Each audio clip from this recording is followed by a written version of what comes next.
Aujourd'hui, jeudi 30 octobre, se déroule l'événement Les 12 heures du LJG. Pour l'occasion, je vous propose un petit micro-trottoir.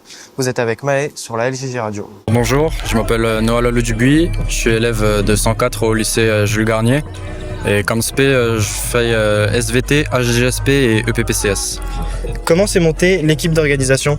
Alors l'équipe d'organisation, elle a été coupée en 3 parties. La pôle communication, celle qui gérait les mails, la gestion de l'information. En second, il y avait la pôle de finance, celle qui était avec la PE pour tout ce qui était gérer l'argent. Et la dernière, c'était la pôle sécurité, celle où on devait prévenir les infirmières, les surveillants et les CPE pour la gestion de l'organisation pour le jour J. Et côté ambiance, vous visez plutôt compétition, fun ou un mix des deux ? Côté ambiance, franchement, ça va être plus le fun, on va plus s'amuser et ça va être surtout pour le geste, pour l'association des handicapés. Merci beaucoup. Bonjour, je m'appelle Kyo Gebelin et je suis élève au lycée Jules Garnier. Et moi je m'appelle Tao Mingoual, en terminale à Jules Garnier aussi. Alors racontez-nous, c'est quoi exactement ce record à battre ? Alors cette année on s'est donné comme objectif faire 100 km en 12 heures. Parce que l'année dernière ça a été annulé et qu'en seconde on a fait, pas seulement, mais on a fait 250 tours. Ce qui est déjà une énorme prouesse pour nous. Mais cette année on veut nous dépasser encore plus. Pourquoi avez-vous décidé de relever le défi cette année ? Parce que l'année dernière on ne le pouvait pas. Donc cette année on s'est préparé pendant 2 ans à pouvoir battre ce record. Et c'était vraiment important pour nous de battre de 1 notre propre record individuel qui était 250 tours il y a 2 ans. Mais aussi du coup pouvoir s'inscrire dans notre lycée et laisser une trace de nous dans cet établissement.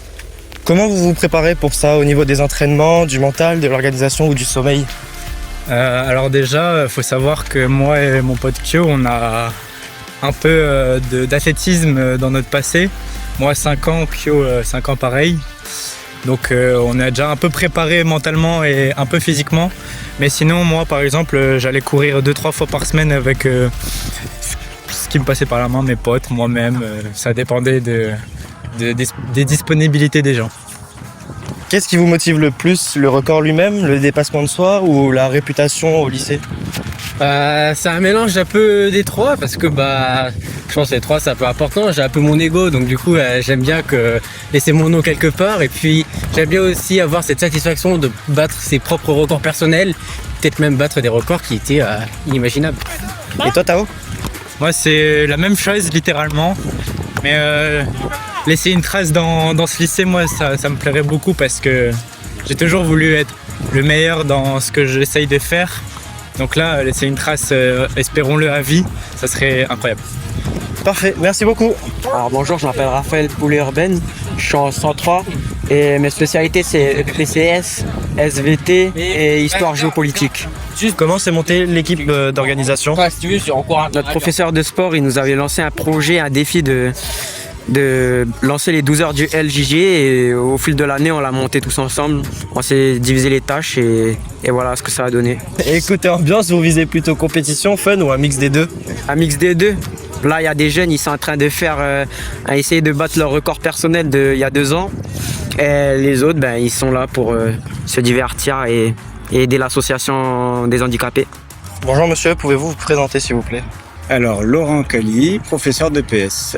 Comment s'est montée l'équipe d'organisation ? Alors, c'est un projet qu'on a mis en place cette année pour toute la promo de première EPPCS. Donc, on a défini différents pôles autour d'un événement à créer. Donc, le pôle communication, le pôle gestion, le pôle financier et le pôle sécurité. Donc, on a établi ces différents pôles, et puis avec des responsables et des groupes d'élèves dans chaque pôle.